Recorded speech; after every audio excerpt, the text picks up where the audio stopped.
So guys, indicator সিরিজের part 3তে আপনাদেরকে স্বাগত জানাই। সো আজকের এই পার্টে আমরা কথা বলবো শেয়ার বাজারে ব্যবহৃত হওয়া আরও একটি ইম্পর্টেন্ট অ্যান্ড ইউজফুল ইন্ডিকেটর নিয়ে।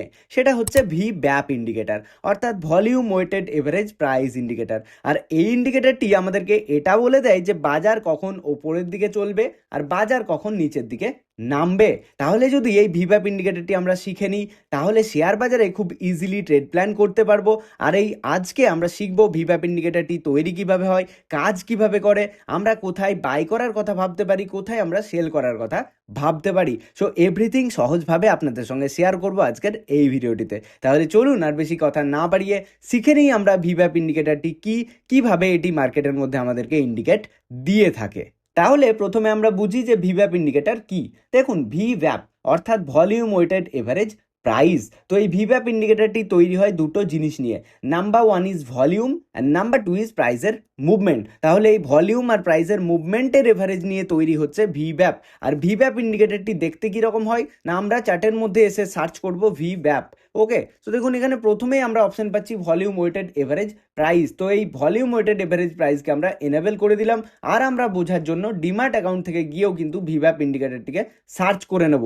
ঠিক আছে, তো ভিব্যাপ ইন্ডিকেটরটিকে আমরা সার্চ করে নিচ্ছি। সো দেখুন আমরা চলে যাব ইফেক্টে অ্যান্ড এখানে আমরা সার্চ করব কি ভিব্যাপ।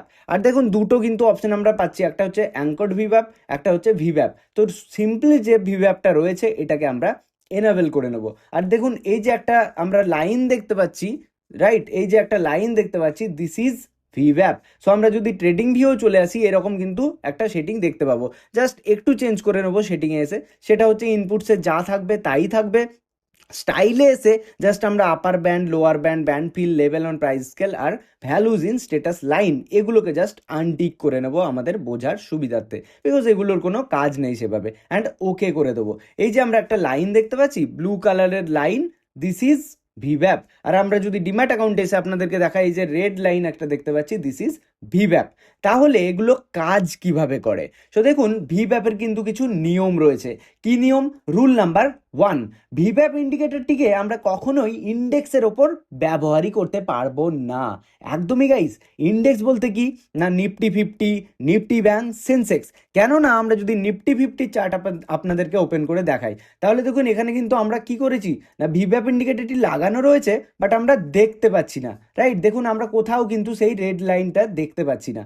মানে ভিব্যাপ আমরা ইন্ডেক্সের ওপর ডিরেক্টলি অ্যাপ্লাই করতে পারবো না। বাট আমরা যদি ইন্ডেক্সের ফিউচার্স অ্যান্ড অপশনসের চার্ট ওপেন করি, তাহলে কিন্তু অ্যাপ্লাই করতে পারবো। দেখুন আমরা যদি ইন্ডেক্সের চার্ট ওপেন করছি, দেখুন এখানে আমরা সিম্পলি দেখতে পাচ্ছি যে হ্যাঁ, এখানে এই যে রেড লাইন রয়েছে এটা কিন্তু ভিব্যাপের লাইন। তাহলে কি হলো? রুল নাম্বার 1, ভিব্যাপ ইন্ডিকেটরটিকে আমরা ডিরেক্টলি ইন্ডেক্সের ওপর অ্যাপ্লাই করতে পারবো না, বাট ইন্ডেক্সের ফিউচার্স অ্যান্ড অপশনসের ওপরে অ্যাপ্লাই করতে পারবো। ঠিক আছে।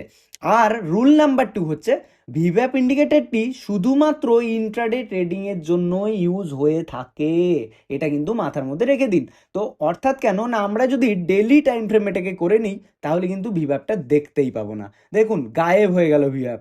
যে জন্য ওই ভিব্যাপ ইন্ডিকেটরটি শুধুমাত্র ইন্ট্রাডে ট্রেডিং বা স্ক্যাল্পিং ট্রেডিংয়ের জন্যই ব্যবহার হয়ে থাকে। এটা কিন্তু ডেলি টাইম ফ্রেম বা উইকলি টাইম ফ্রেমে এসে এটাকে আমরা দেখতে পাবো না। যখনই আমরা 5 মিনিটসের টাইম ফ্রেমে আসবো বা যদি আমরা 15 মিনিটসের টাইম ফ্রেমে আসবো, তখনই কিন্তু এই ভিব্যাপ ইন্ডিকেটরটিকে আমরা চার্টের মধ্যে দেখতে পাবো। এটা হচ্ছে রুল নাম্বার 2। আর রুল নাম্বার 3 হচ্ছে যে কিভাবে আমরা ট্রেড প্ল্যান করব। না দেখুন, সিম্পলি আপনাদেরকে আমি বুঝিয়ে দিচ্ছি।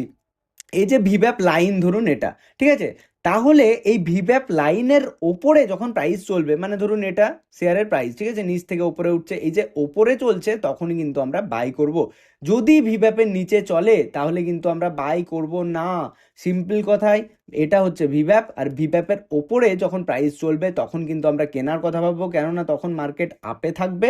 আর যদি এই ভিব্যাপ লাইনের নিচে প্রাইস চলে আসে, তাহলে জানবো মার্কেট নিচের দিকে ফল করবে, তখন কিন্তু কেনার কথা ভাববো না। মানে সিম্পলি হচ্ছে প্রাইস অ্যাবাভ ভিব্যাপ আমরা বাই করার কথা ভাববো, আর প্রাইস বিলো ভিব্যাপ আমরা সেল করার কথা ভাববো। কি রকম না, দেখুন এখানে আপনাদেরকে আমি দেখাচ্ছি। এই যে এই জায়গাটাতে আপনারা লক্ষ্য করুন, এটা হচ্ছে ভিব্যাপের লাইন, রাইট?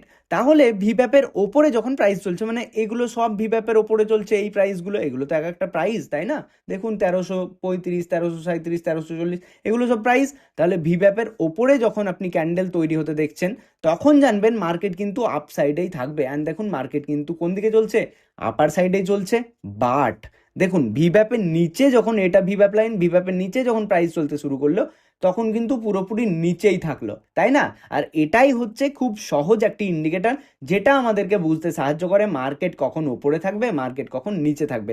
আপনি যতবারই দেখবেন এই যে ভিপ্যাপ লাইনের ওপরে যখন চলছে তখন ওপরেই যাচ্ছে, আর যদি ভিপ্যাপ লাইনের নিচে চলে আসছে তখন নিচে চলে আসছে। দেখুন এটা ভিপ্যাপ লাইন, যতক্ষণ নিচে থাকছে নিচে থাকছে, আবার উপরে থাকলে উপরে যাচ্ছে। এটাই হচ্ছে সিম্পল নিয়ম। অর্থাৎ ভিপ্যাপের নিচে যদি প্রাইস চলে, আমরা জানবো মার্কেট কিন্তু নিচের দিকে ফল করবে। আর যদি ভিপ্যাপের ওপরের দিকে চলে, তাহলে জানবো মার্কেট কিন্তু ওপরের দিকে থাকবে বা আপ ট্রেন্ডে থাকবে। ঠিক আছে, আমরা যদি আপনাদেরকে আরও এক্সাম্পল দেখাই, তাহলে দেখুন এখানে খুব সহজভাবে আমরা বুঝতে পারছি, এই যে ভিপ্যাপ লাইন চলছে, তাহলে ভিপ্যাপের লাইনের নিচে যখন যখন প্রাইস চলবে, আমরা কিন্তু তখন কেনার কথা ভাববো না আপসাইডের জন্য, কেননা মার্কেট আপসাইডে যেতে পারবে না তখন, বিকজ ভিপ্যাপ আমাদেরকে বলছে যে ভিপ্যাপের নিচে প্রাইস চলছে মানে বাজার নিচে থাকবে। আর যদি ভিপ্যাপের ওপরে প্রাইস থাকে তখন কিন্তু ওপরে চলবে। সিম্পল, এটাই হচ্ছে ভিপ্যাপের নিয়ম। ঠিক আছে, তো এবারে আমরা জানবো যে কোন টাইম ফ্রেম ইউজ করব। সো দেখুন টাইম ফ্রেম কিন্তু অনেক রকমের হয়ে থাকে।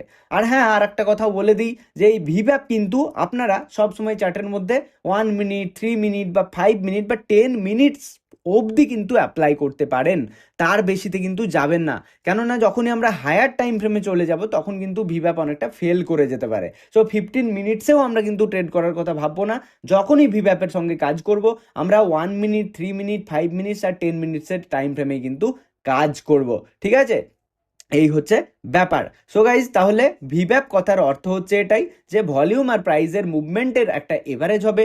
আর ভিপ্যাপের নিচে যখন প্রাইস চলবে তখন কিন্তু মার্কেট নিচের দিকে থাকার পসিবিলিটি থাকবে, আর যখন ভিপ্যাপের ওপরে প্রাইস চলবে তখন কিন্তু মার্কেট কিন্তু ওপরে যাওয়ার পসিবিলিটি আমাদেরকে বলবে। আমি কিন্তু পসিবিলিটি বলছি, কখনোই কিন্তু এক্সাক্ট বলবে না। দেখুন এখানে আমরা যদি একটু লং টাইম ফ্রেমে দেখি, তাহলে দেখুন এই যে ভিপ্যাপের লাইন দেখতে পাচ্ছি আমরা, ভিপ্যাপের লাইন, তাহলে ভিপ্যাপের নিচে যখন প্রাইস চলছে, দেখুন মার্কেট কিন্তু আস্তে আস্তে আস্তে আস্তে নিচের দিকেই ফল করছে, তাই না? আর যদি আমরা ভিপ্যাপের ওপরে কথা বলি, দেখুন এই সমস্ত জায়গাগুলোতে কি হচ্ছে না, দেখুন এটা হচ্ছে ভিপ্যাপের লাইন, আর ভিপ্যাপের লাইনের ওপরে ওপরে প্রাইস যেতে যেতে যেতে যেতে কোন দিকে চলছে, দেখুন আপ সাইডে চলছে। রাইট, তাহলে কি এটাই হচ্ছে ব্যাপার, যখন আমাদের দাম চলবে ভিপ্যাপের ওপরে, তখন আমরা ওপর সাইডে কেনার জন্য ভাবতে পারি। আর যখন প্রাইস নিচের দিকে চলবে, তখন কিন্তু আমরা নিচের সাইডে ট্রেড করার জন্য ভাবতে পারি। এই হচ্ছে ভিপ্যাপ ইন্ডিকেটর, যেটা আমাদেরকে বলে দেয় মার্কেট কখন আপ সাইডে থাকবে, মার্কেট কখন ডাউন সাইডে থাকবে। তো আপনারা যারা ইন্ট্রাডে ট্রেডিং বা স্ক্যাল্পিং ট্রেডিং করার কথা ভাবছেন, তারা কিন্তু ভিপ্যাপ ইন্ডিকেটরটি ইউজ করতে পারেন। কিন্তু মাথায় রাখবেন, ইন্ডেক্সে আমরা অ্যাপ্লাই করতে পারি না, ইন্ডেক্সের ফিউচার্স অ্যান্ড অপশনসে অ্যাপ্লাই করতে পারি। আর আমরা যে কোনো স্টকের ক্ষেত্রে কিন্তু অ্যাপ্লাই করতে পারি, সেটাও কিনা 1 মিনিট, 5 মিনিট, 10 মিনিটস অবধি টাইম ফ্রেমে যাব, 15 মিনিটসের টাইম ফ্রেমে কিন্তু ট্রেড করব না। ঠিক আছে, তো এই হচ্ছে ব্যাপার। তাহলে গাইজ জানাবেন অবশ্যই ভিপ্যাপ ইন্ডিকেটরটির সম্বন্ধে আপনারা জানতেন কিনা। আর আজকের এই ভিডিওটি থেকে ভিপ্যাপ ইন্ডিকেটর সম্বন্ধে যারা নতুনভাবে শিখলেন, তাদের কেমন লাগলো? ভালো লাগলে লাইক করে হাইপ করে দিন। চ্যানেলে নতুন হলে অবশ্যই চ্যানেলটিকে সাবস্ক্রাইব করে পাশে থাকা বেল আইকনটিতে প্রেস করে দিন। চলুন দেখা হচ্ছে পরবর্তী একটি নতুন ইন্ডিকেটর নিয়ে। ততক্ষণের জন্য সবাই ভালো থাকবেন, সুস্থ থাকবেন। ধন্যবাদ।